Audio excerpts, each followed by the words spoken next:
Welcome to the latest episode of 5 on the Floor on the 5 Reasons Sports Network. Thanks for joining us on your favorite podcast app, on Apple Podcasts, on Android, Spotify, or the 5 Reasons YouTube channel. Make sure you subscribe to Off the Floor. That's our Discord server, $2.99 per month.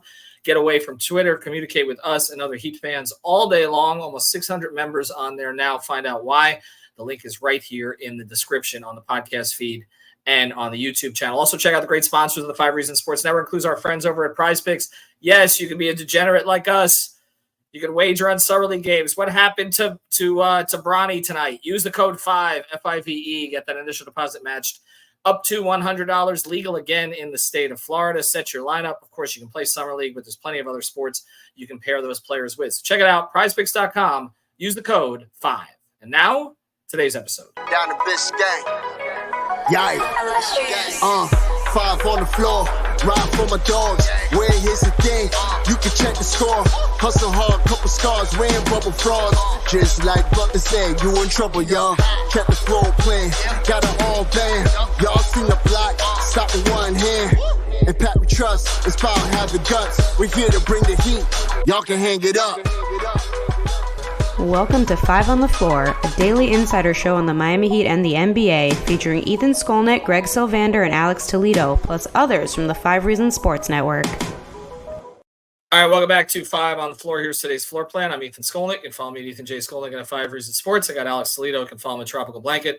And Brady Hawk, you can follow him at Brady Hawk 305. The Miami Heat are finished with California. They are heading to Las Vegas. Played the Lakers tonight. A lot of their key guys did not play. Their top 2 draft picks did not play. So we'll get into that. But what we want to talk about is the totality of the California trip for the Heat and what we think of some of the players who played out there. We're going to blitz through this tonight. We'll do deeper dives on some of these players as we go forward. All right, so 30 seconds or less for each of you. Let's do this. Kel'el Ware, Alex, your thoughts thus far. Did not play tonight. Oh, that's a tough one. No, I'm kidding. I think Ware, it was fun to watch those couple of games for him just to see like the difference between one game and the next, right? Like you saw some stuff where it was like the screening was a little bit not great. The rim protection was pretty damn great in both games, but then like in the first game you had like moments where he was kind of jumpy on defense or maybe out of place, and I think those are things that can be coached, but otherwise like he is as built an athletic roller who, had a tendency to kind of play a little bit in the mid-range. I think he has great touch in the paint. I think he showed kind of a willingness to pop out to the 3 in that first game. Didn't do it as much in the second game, but I think it's going to be something they work on behind the scenes. But as of right now, I think they're going to use him as an athletic roller, and you saw those things at a high level in that second game. Brady? Yeah, I think the thing that stuck out to me was just how much of a fast learner he is, just for the fact of like some things we talked about from game 1 that he did wrong, that he needed to tweak. And we were kind of talking about it big picture. And the fact for game 2, you saw so much of that stuff we were talking about, like the screening, needing to be more physical on it. He stayed a little longer. As Alex was talking about the rolling, not drifting out to the 3 as much when it's not falling. He just continued to dive. And the biggest thing is it's not like he's going to it doesn't just mean when you roll, it's to catch and get a pull up or get a lob. It's like, so many opportunities for offensive rebounds. He's so much bigger than so many of these guys. He's showcasing a lot of like really good post work, and he has like different counters. He has a really good, touch around the rim. He can get that push shot. And as he's talked about, he feels like the one thing he can showcase a little bit more is that putting the ball on the floor into that pull up. And the thing that stands out, the last thing I'll say is that with that pull up, like the shot is so much more fluid when he puts the ball into a pull-up than it is like off the catch. Like it is legitimately fluid in those spots of the floor. So I think the mid-range is a real thing. And the defense is legit, but the shot blocking is needed. It's not like you didn't need a perfect defender on this roster to back up Bam or play next to Bam. You need a guy that is lengthy and can block shots and be able to turn at the rim, and he's shown that he can do that. All right, my thoughts on it. This first thing, Heat fans, temper the expectations just a little bit in terms of the playing with Bam. Again, I have serious doubts about whether that's going to happen once the season actually starts, but you want to see at least a skill set that may work with him. And we've seen certain things there. And again, the big thing in Summer League is the adjustment from one game to the next. I remember I wrote a column, an ill-fated column after the first game I saw Porzingis play, saying that he would not be a factor in the league. Looked a little bit better by game 2. By that, his agent wasn't speaking to me anymore. Wow. You jinxed the Celtics championship? Amazing. I absolutely did. Pelle Larson, Brady. Yeah, I think he's pretty much as advertised. Like, he's all over the court. And I think that's kind of what he is. He's like a Swiss Army knife in a way that he's not really he's not just a shooter. He kind of does a lot of the other stuff, the things off the ball, the cutting, just no, he really takes contact well, which is kind of the one thing I think that surprised me a little bit. Like, he's a physical player, and usually shooters aren't. Usually shooters are just, they're just trying to find open space and fire. Like, no, he puts his shoulder down. He likes to just draw contact. He got to the line in these 2 games that he played. And defensively, he's kind of, he's kind of all over the place. Off ball, he really navigates screens pretty well, it seems like. He's just a pest, and I think that matters. And athletically, he can run the floor. He does things, he could slash a little bit. Like, I do think the one thing I'll say about him is I want to see the shot a little more in Vegas. He got drafted to be a shooter. He in Miami preaches this all the time, like with their shooters. They don't care what you shoot efficiency wise, especially now that like this is the time to get them up. You have to be high volume right now. So I'm just kind of looking specifically. I think the issue is with Swider on the roster is kind of hurting it a little bit because Swider's getting so many shots. So I think we were talking about lineups in Vegas, and now the Jaime might be playing in Vegas for the first 2 games. Could switch things up lineup wise. That I wouldn't be surprised if they kind of stagger some things so Pele can kind of be a little bit more as that spot up shooter. Is it for you too? Also, the shots we want to see more of, Alex? No doubt, and we will. And like Brady was saying, I 100% agree. They're going to ask him to launch. That's 100% going to be something we see because I think his natural tendency is to have the all-around game that Brady was talking about, where he definitely does not view himself as just a shooter, and that's not like something that he said specifically because he was hyping up his shooting a little bit in the press conference. Like he knows that that's like his NBA skill. But when you watch him play, it's obvious to, when you watch him that he has other parts of his game that he likes to go to. Like he occasionally shows off the midi. Brady was talking about how physical he is, looking for contact sometimes in the paint and physical going over screens. His body as a 23-year-old is also very filled out. And that's why I feel like he's somebody who can contribute right away. Right. And there's a similar thing with somebody else that we're going to talk about. But I think Larson is somebody who you want to see more of that NBA skill being showed because I think the other stuff that he does can be showcased and kind of, you can see that stuff more if the shooting comes first and teams are worried about it. And I think he really has a lot of upside to be a great closeout attacker. I feel like he shows a lot of those kind of traits. And so, basically, I don't know if it's crazy to say, like at his best, you can get some of what you get from your shooters as far as like you can throw him in some of those sets if you wish, eventually. And I think at the same time, get some of what Caleb was giving you as far as being a closeout attacker, somebody who can kind of, be a strong cutter, be a good perimeter defender. So I feel like they got a nice hybrid of a player here, but I would like to see him really launch coming up and just show off more of that shot. All right, so we've hit the 2 draft picks. On the other side, we're going to get to some of the undrafted guys. Want to mention a great sponsor of the 5 Reasons Sports Network, our friend Lynette. She was watching with us on Playback today. Go to playback.tv/5RSN. You can call Lynette at 954-581-8800. That's 954-581-8800. Aggressive Insurance Agency, insurancebylynette.com, car insurance, life insurance, renter's insurance. She handles all of it there. Again, 954-581-8800, insurancebylynette.com. All right, Kashad Johnson, we talked about him beforehand. We were surprised that the Heat actually got him or were able to get him. He was featured a little bit more today, making passes on the break. It was a little bit of a skill set we didn't necessarily know that he had. Alex, I mean, is this a guy, could you already declare him a keeper at this stage? Yeah, like I think he's somebody who easily pans. Like when you try to project his future, like it really seems like he is just a clean cut role player who also brings like that element of just chaos because he is really everywhere, man. Like the guy that was just incredibly impressive. What we just saw in a game where kind of their best players were out, and even though they still had some of their point guards playing well and Alondas and Pullen, I do think it was pretty impressive for him to stand out in the sense where like he was just everywhere on both ends of the floor. And like you saw the stuff that he was, getting talk about being a second round pick for.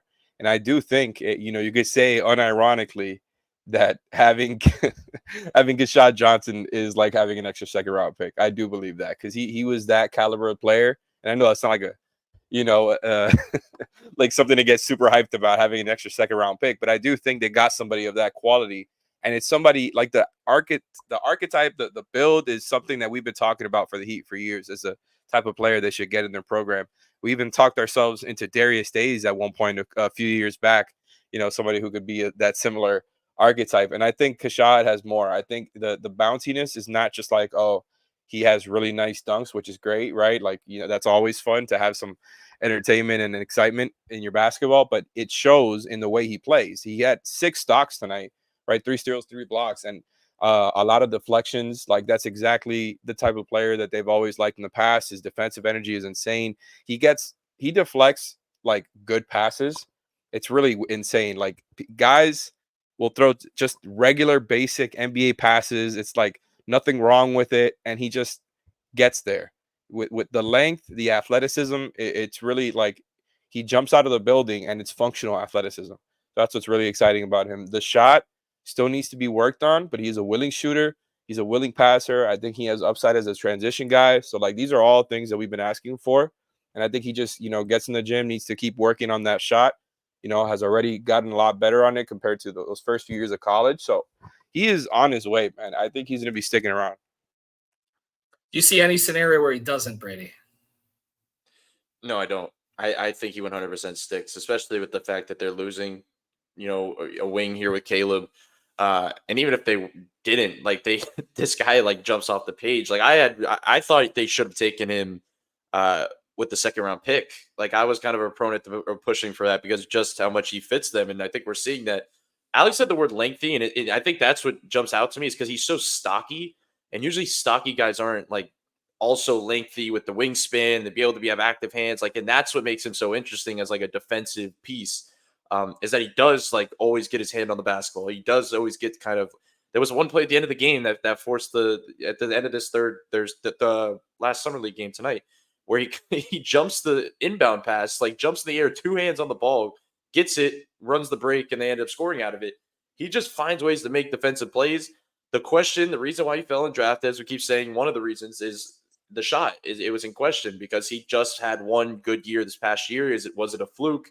And we never seem to really worry about that with Miami. Like they kind of always figure that stuff out and they could develop that stuff along the way. And even the shot does not look too crazy. Like it's a smooth jumper. Like that is easy to work with. And there were even points in this game, like he was like one of the number 1 options and he's shooting pull up leaning threes. He didn't make the one that I'm thinking of right now, but like he literally was like, had the confidence to do that. He was the pick and roll ball handler in that one. He was like, it's funny because like, Haywood a few years ago when they played him in summer league did not have this role. Like they did not like let him play in this fashion. So the fact that he's able to do this now, I think matters. And just the physicality, the stuff he's doing on the offensive boards, the fact that he's not going to get bullied. Like he's going to bully some people. He's just a Heat guy. And like he said after the game, like he said, I didn't get drafted, but I feel I'm a Heat culture guy. Like he's going to stick around. There's no doubt about that. My only question is how long is he going to be on that 2-way? Another thing, really quick, I also think he has upside to be used as a screener and a handoff guy for the Heat. And the way that they like to use bigs who maybe are not like the most reliable shooters, I feel like he can be a spacer and a screener and handoff guy in that way. But man, the guy's just an athletic ball of chaos, man. PJ did a lot of that stuff. So I mean, I feel like they can get to it. There is a comp there. We've talked about the type of player that they've missed. We know Jimmy wanted to keep PJ for sure. Let's get to somebody who's been a little up and down, but showed more tonight. I think Brady and I have a particular thought on him. Alondes Williams, who I was really excited about. But it feels to me like he's just like he needs to not be around as many of the other scorers. Like when he's in more of a featured role, he shows out, but when he's not, he doesn't have, I think you said, Brady, maybe some of the role player things that the Heat typically look for. And we don't think there's going to be a role, unless there's some trades here, a role for like a primary scorer. in the backcourt. Is there? So I guess where does Alondes Williams fit, Brady? That's the tough part because he is talented. Like he had that one move on Bronny toward the end of the game where he spun off him and laid it in off the glass. Like he's a smooth player. Like he's skilled. The issue is when I'm looking at like a guy making the one of the 3 2-ways and what they want. Like the reason they've always gone Drew Smith over Londes Williams is they want the guy that they can trust. They want the guy that can play a specific role and has a specific ability. And Drew Smith has the ability to just run the offense, get out the way, put guys in the right position, not, doesn't need the ball in his hands for a long period of time to be effective. And my question with Alondes is like, if Miami, there's a game where they're down a player and they need somebody to step in to the rotation, like what is he filling in for? Like, because it's not like his job won't be to fill it and just go do everything and score like he does in these games. So I think that's kind of the question. I think they need to kind of figure out what his role is going to be specifically, like what's his main strength.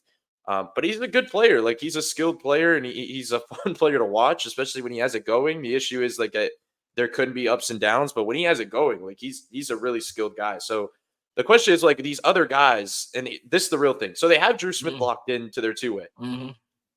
Poland and Keshad Johnson, the other one. The third one is Zion Poland.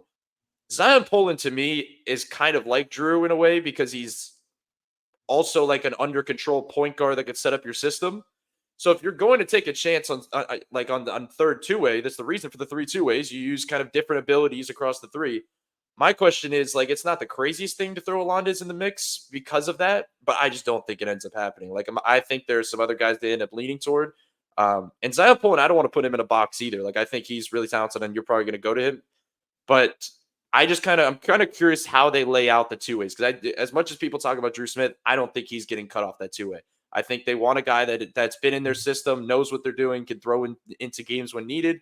He's going to stick around. Keshad Johnson, he's going to stick around. The question is who's going to be this third one because there's a bunch of point guards on this roster that are fighting for it, and it's pretty even right now, to be honest.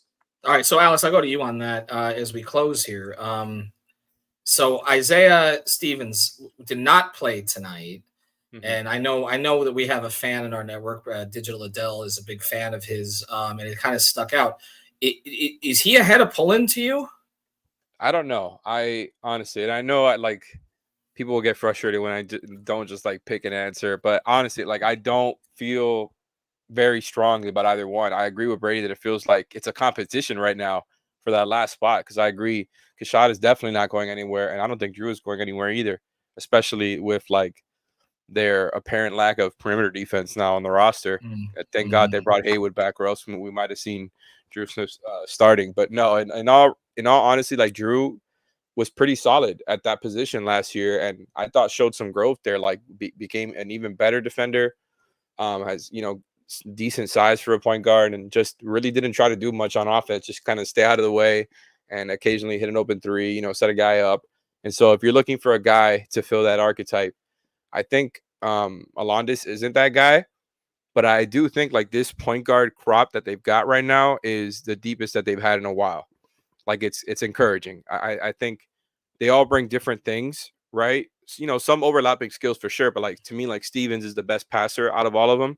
I think he's a natural point and averaged 7 assists in college. And I think that second game when they started him there, I thought he looked really nice. Just kind of, setting the plays up and very natural there. I think Pullen has some of that too. Although I feel like just from what I've seen, because I'm not like any college basketball expert by any means, just from what I've seen so far, it feels like, he will look for the shot a little bit more. But I feel like both of them, Pullen and Stevens, can shoot. I would like to see like more of it just to get more of a sample. But like I feel like both of them have that in their bag. Stevens is a bit smaller, but is kind of bulky for someone that small. And I just think brings a good energy to the floor. And so I don't really have an answer as far as who I think gets that last spot. I think it really just depends on what you want because Pullen does offer more size at that guard position. And if you trust the catch and shoot 3, maybe he's the guy, especially since he already has the 2-way. And they've kind of been linked to him for a while now. I think maybe he's the guy. But I wouldn't be surprised if it's Stevens or they just go back to Alondes because it seems like they've liked him too. But I agree with you guys that Alondes is not the role guy, the role player alongside some of their other players. Maybe like Terry, Tyler, and Jimmy all out. You need another shot creator. Right. Maybe that's his role. Otherwise, it's a little weird. Yeah, no, I'm with that, and Shout that's out to why him for hitting his threes tonight, though. Yeah, no, I know. But I think when you look at it, they still see themselves again, not as a contender necessarily yet, but they see themselves kind of in a playoff mix, and that's when the guys who can carve out roles in those spots. It really is like the way it's been described to me is who can you put around your best players, and so we always talk about it's really who can you put around Jimmy and Bam, and there are certain archetypes I think that they need. A lot may have the highest upside, but I don't know. I'm not feeling it so far, even though he played better tonight, just in terms of his fit with this group. All right, thanks to Brady, thanks to Alex, thanks to our sponsors, insurancebythenet.com. Prize Picks, use the code 5 FIVE. We'll have more episodes throughout the week. Subscribe to Off the Floor. Have a good one, everybody. Thank you for listening to the 5 on the Floor on the 5 Reasons Sports Network. After all, someone needs to listen to my dad.